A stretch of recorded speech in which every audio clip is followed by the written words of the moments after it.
Welcome back to the morning show here on Arise News. I'm Tundu Abiola. Atunyota Alleluya Akpobome, stage name which you all recognize, Alibaba, is a Nigerian stand-up comedian and actor. He was born in Warri, Delta State on June the 24th, 1965. Alibaba spent the first 8 years of his life in Warri.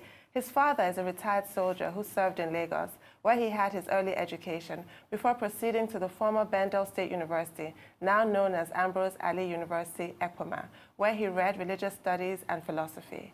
After acquiring a degree in 1990, Alibaba relocated to Lagos, having discovered his comic talent in his third year at the university. He planned to return to Ekpoma to read law, but that was not to be, since he discovered he could make more money from making people laugh than defending them. Welcome to the morning show, sir. It's lovely to see you. And congratulations, 30 years in the industry. Yeah. That is huge. It seemed like it was not even that long, because just a few years ago, we were struggling to make people accept the art as a part of the entertainment sphere. And many people thought that it wasn't even commercially viable, and so they didn't want to pay for the services. But now you have comedians who charge in the ranges of 3 to 5 million naira per event. And you created the industry. You are the pioneer. How does that feel? Okay, the thing is, people need to get it clear. It is that comedy has always been in Nigeria, but stand-up comedy was not properly professionalized and commercialized. And so when I came on the scene, there was need to make that sellable.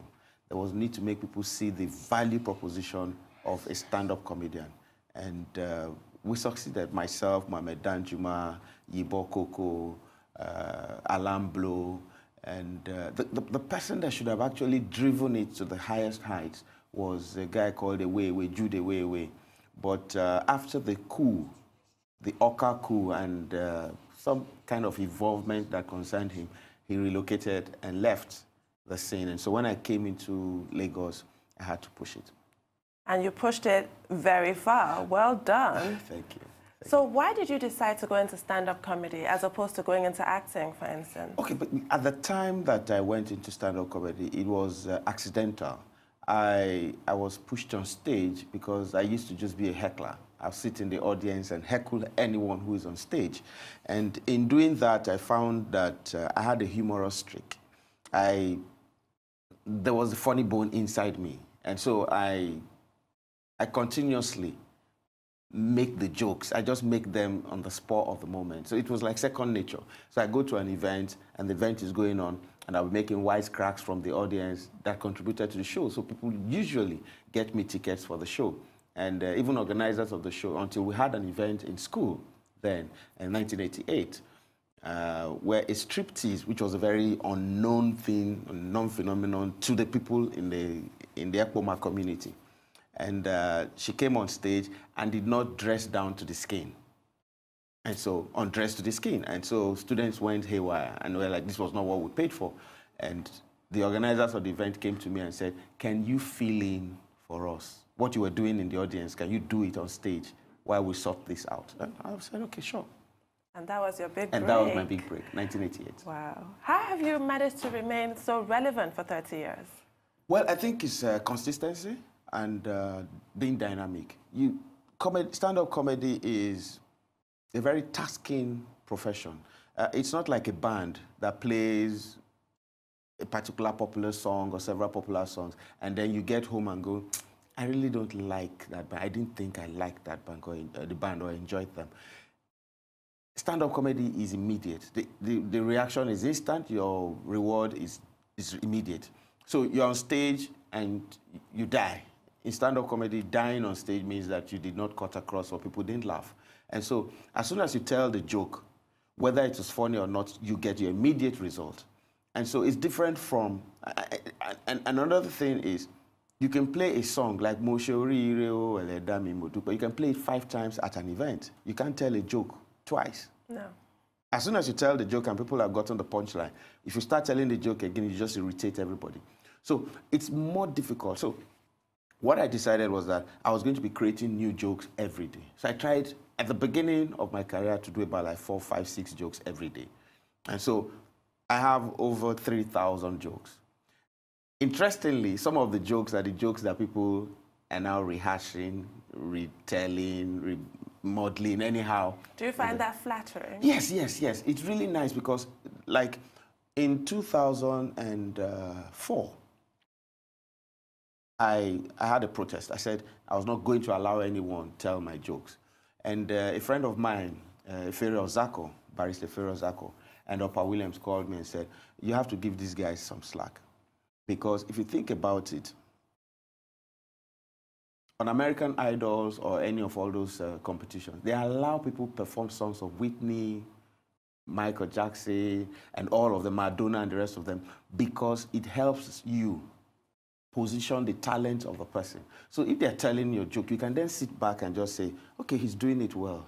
I'm helping this guy become someone. So see yourself as a source instead of see them as a competition. Same way as Eddie Murphy told Richard Pryor jokes in the beginning of his career. You know, and as soon as I did that, I even started giving them jokes. And the ones that are wise enough will give me credit and get more.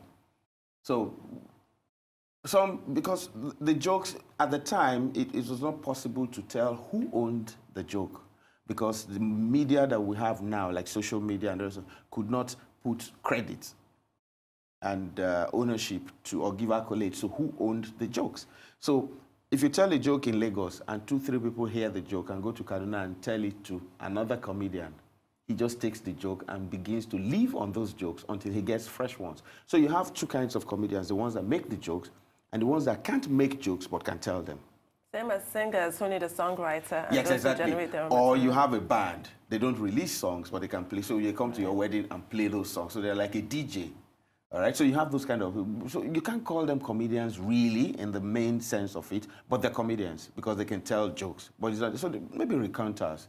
So that's exactly what happened. And so over the years, my consistency, originality, and creativity has kept me above board.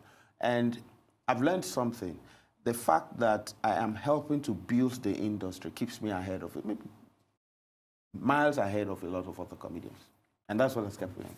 So your generosity pays off for you as well. It does, it does. So January 1st, your annual concert is around the corner. Yeah. So why did you decide to tap into that festive mood? What is it about the festive season that makes us want to laugh? Okay.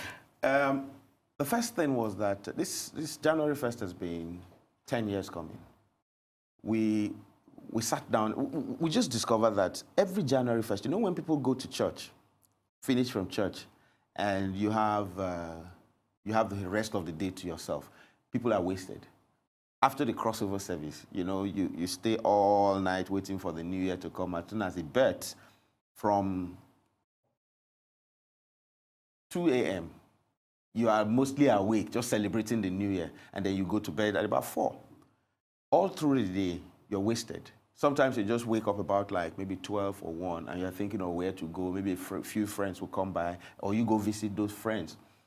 And we discovered that we used to just hang out, myself, by like 5, myself, Efere, Onome, and they come to the house, we sit down. And I said, what if we organize an event? It was 10 years ago. Oh, of course, there were several people who said, no, no, everybody wants to stay at home January 1st. Nobody wants to mix with anybody. It's time for the family. And I said, even if it is time for the family, people would want to go somewhere. So let's think about it. We thought about it and left the idea. But 5 years ago, I said, no, let's plan this event. So we went to Eco Hotel. And the shocker was that Eco Hotel said, we don't do anything on January 1st. All our staff get a break. I said, that's exactly what we want to do. Everybody gets a break on January 1st, but where do they go? So let's plan the first one. So we did the first one. Tickets didn't build up until 4 days to the event, and that was so disheartening. I was thinking, man, this is going to be a flop. And all of a sudden, calls were coming from different places. Oh, we need a table, we need a table, we need 2 tables, we need 3 tables, because people wanted to get their families out and spend time with them. A lot of the families even came with photographers. They came with photographers, so they were taking pictures of themselves happy into the new year. So now it's the official celebration of the new year in Lagos. People come into Lagos just to be part of the January 1st concert. And over the years, we'll also have built in a lot of other dynamics. we're celebrating people who've done something for the first time. People who did something for the first time. So you have the first Nigerian to win a Nobel laureate award, the first female Chief Justice of the Federation, the first Olympian in Nigeria, and the person of Chioma Ajunwa, and the first female aeronautic engineer in Nigeria. So those kind of awards, the first accountant in Nigeria, the first pilot. So people who did something for the first time, we celebrate them on the 1st of January. We also then went a step further and said, first class graduates, if you know you had a first class, come to the event. You probably might get the first 1 million naira for the year. Oh, wow. And we did that for about like 3 years.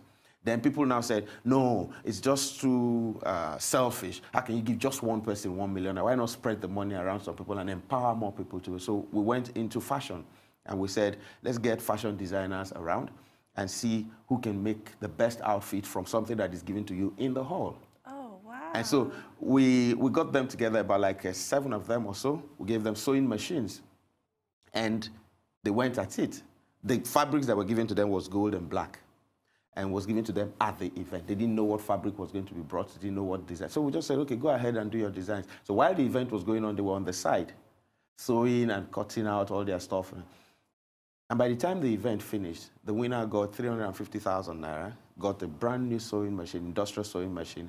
And we now thought, okay, why not? We give all the other guys the sewing machines as well and presented to them. That helped. Then we also went into empowering graphic artists.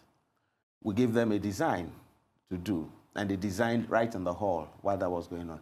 But one of the things that had brought tears to my eyes with this January 1st was that we thought there were people who were looking for the first fruit, looking to have a child over the years, and IVF is expensive. And so we said, okay, it would be nice to have your first child, courtesy January 1st. Oh. And so we went into it and we screened about like 120 people. We worked with Nordica, the fertility guys, and we screened down to 10. What we did was that we went for people who were above 40, because the people who were about like 20 or so still had time. And so we went for people above 40 and to 45, 50. And we got 10 people. Luckily, we got 3 pregnant people, and they put to bed. And they put to bed. So January 1st has gone beyond just celebrating the first. It is about celebrating our greatness, celebrating our entrepreneurship, empowering people, and it's really an amazing time. So what we do is that we celebrate the people who come to the show because they make those things possible. And on the January 1st, we do something that is really very interesting, which is what a friend of mine said, that's what he comes for. We review the whole year, from a senator climbing a tree, from senators locked out, from where we were, and all of that, from whether it's Jubril or Mr. President, all of those things. So we celebrate all those things because in doing that, we laugh at ourselves, at our mistakes, but we just bring out the humor from everything that happened in the year. That's the year in review. So January 1st has really gone beyond just an entertainment show. It's a capsule and capture of everything that has happened around us. Entertainment, philanthropy, lifestyle, and of course, comedy. Yeah. So obviously, this was one of your many ideas. You're a serial ideator. You're a fount of ideas. How else have you been able to parlay this, or your ideas? You've already talked about how you influence people in your industry, and obviously on social media, people outside of your industry really look to you. Okay. Now, can we discuss this trend of the social media influencer as opposed to how you use it? You have a novel approach to it. Okay. Now, the thing with social media is that social media is now like your market square. It's the new village square. It's the new place where ideas meet, where people rub minds. It dates back all the way to the Mediterranean times, to the Israelis period, where people gather around the well, or people gather where Jesus now goes to talk to them. People gather around because they want to hear new ideas and philosophy. So social media gives you that platform for the good, the bad, and the ugly. So as they say, if you shut your eyes to only the bad, when the good pass, you won't see them. So it's open to everybody. And the Bible saying then comes to mind. It is not what goeth into you that defileth you. It is what cometh out. So it is not really what you see on social media that messes you up. It is what you do with what you take in that messes you up. So it's open, it's an open market to everybody. But what I've chosen is that in my small field, in my small timeline, I influence people. I let people know that this is what should be done, this is how you should go. Because I've seen that the biggest problem we have is actually lack of education. It's not poor education, it's lack of it. Poor means that you're getting a bit. No, it's lack of it. Where even lawyers do not know what satire means. Even journalists do not know what satire means. So somebody says something, oh, Ali, can you give me 200,000 naira? I say, yeah, you're right. And the guy calls me, you agreed to give me 2,000 naira, 20,000 naira, so why didn't you give me? And I said, yeah, you're right. Say yes. You said yes, you're right. And I'm like, oh, please. But some things cannot be taught. You're a voracious reader because you choose to read. Other people don't. Okay, so let me say, the currency of the economy in Nigeria is English language. The currency is English language. It is not, and education as well. There's no textbook in Nigeria in Igbo language for economics. There's no textbook in Yoruba for biology. So the English language is still the main source of education. So which is why we should make sure that our children learn how to read, write, and comprehend.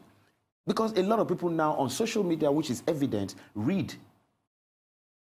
They don't understand and can't comprehend. So they read something and jump to conclusions. Some of them, as soon as the lines that you've written go beyond the third line, they've lost interest. Which is why some of them dashed to Twitter before, because it was just 124 characters. But as soon as Twitter expanded and you could write a lot more, the attention span changed to only pictures. If you notice, people like to just look at pictures. They look at pictures and jump to conclusions. And like say, oh, you know, the picture tells a lot, you know, it tells 1,000 stories. But by the time you read the captions, you then know what that picture was posted for. But some don't even go there. So my struggle has always been to correct that. The other thing is everybody has freedom of speech, but I also have freedom of association. If I do not like what you say and how you say them and when you say them and who you say those things to, I can block you because I do not want to be influenced by your own ideas.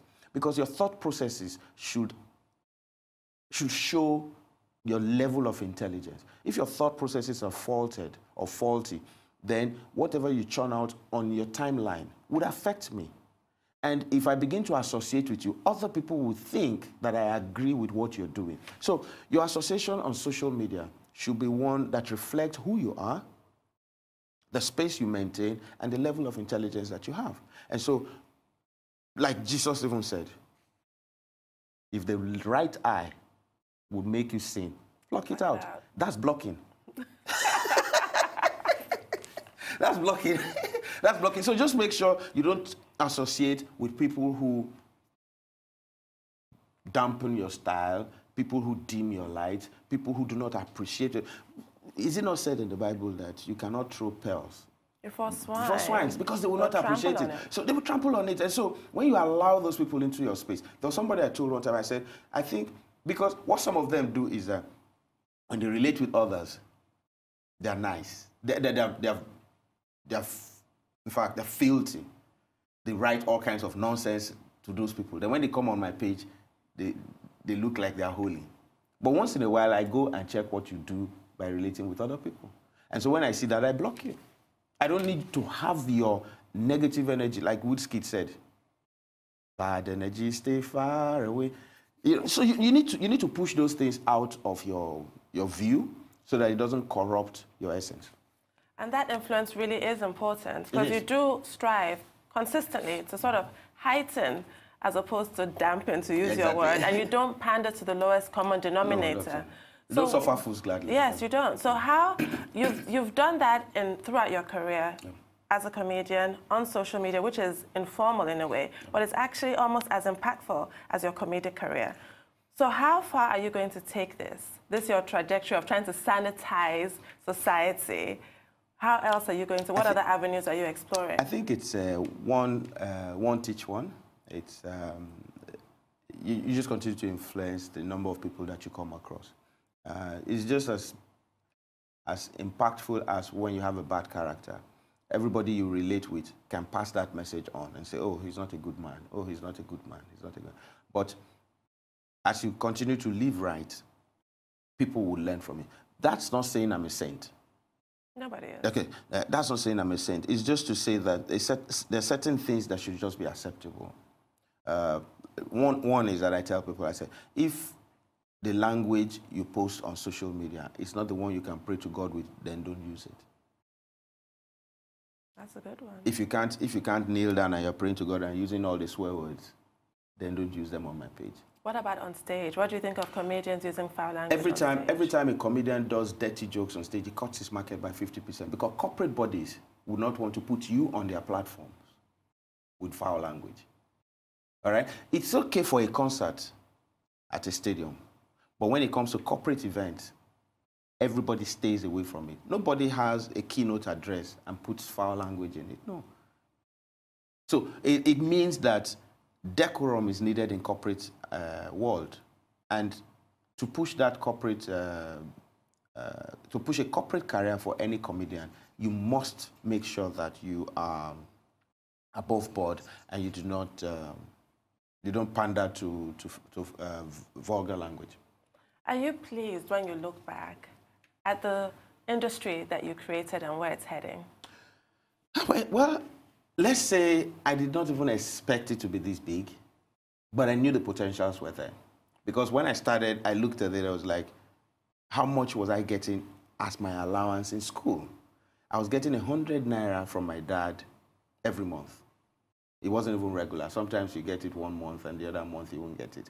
But then again, I started doing stand-up comedy and I got 200 to 300 naira a month. So there was no need to even go to my dad. And so when I came to Lagos, I said, okay, I'm going to continue doing this. And then the change, where the change happened was with a man called Steve Omogiafo, who ran an advertising agency then. And he sent a guy to me that he wanted me to do something for a brand. And I said, okay, sure. He said, how much was I going to take? I said, 7. I said, 7. He said, 7. He said, I know that what they were planning is 5. I said, no, it's 7. And he said, okay, they'll give me 7, but that they'll give me 5 now and the other 2 when we finish. And when they brought the 5, they brought 5,000. In my head, I was thinking 500. And when they left, I told my uncle, who I was living with then, I said, I was thinking 700, and these guys just gave me 5,000. He said, maybe it's an error. Well, I got to the event, finished, and they gave me my balance of 2,000 naira. And from then on, I knew that I was undercharging myself because it looked like the services I was offering. Now, there was need to begin to understand my talent from the point of service delivery. People were paying me for service. I was thinking they liked my talent. No, it was what I was offering. So the value proposition of what I was doing was really why people were paying me to do what I was doing. So it became clear that if I continued to add more to the value that I was giving to these clients, then they will pay more. And true to it, the more you added to the service and the value that you gave, the more they paid. And right now, there's hardly any show that doesn't have an MC that has a great sense of humor or a comedian on the standby. Now, in Nigeria, there are more stand-up comedy shows than musical performances. And most musical acts perform at those musical shows, at those comedy shows.